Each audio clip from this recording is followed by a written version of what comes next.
जय जगन्नाथ सांग मानी चलतु बनैबा आज मिनी ब्लॉग।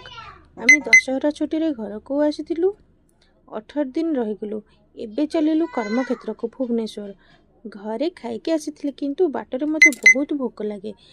टिके टिके मत खाइबा को इच्छा हुए किछि ना किछि। टिके पइड पीलु, टिके आइसक्रीम कुरकुरे सब खाइलु। एमिति क्या भोक लगे निहाती कमेंट जनइबे। आम ए पहुँची गलु भुवनेश्वर। देखो भुवनेश्वर केते वर्षा उठेची। एमिति सब बेले वर्षा होची। जे भुवनेश्वर रोथे से जानिथिबे। ए डुगुरा देखो केमिति चकलामी से करुची। एबे भुवनेश्वर पहुँची गला परे तिथि सांगरे टिके देखा हबो डुगु। आउ मोर अल्प किछि काम अछि मौसी पाखरे, तो आम टिके मौसी घर को पळे गलु। मौसी घरे देखंतु एमिति तार गार्डन से केते भल से बनैची।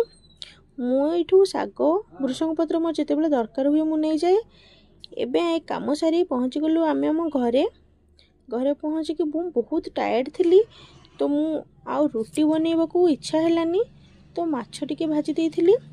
माछ संगे चूड़ा टिके या खाई देकी माँ झील जाइकी शोई पड़िलु। आ बाकी सब काली। Thank you.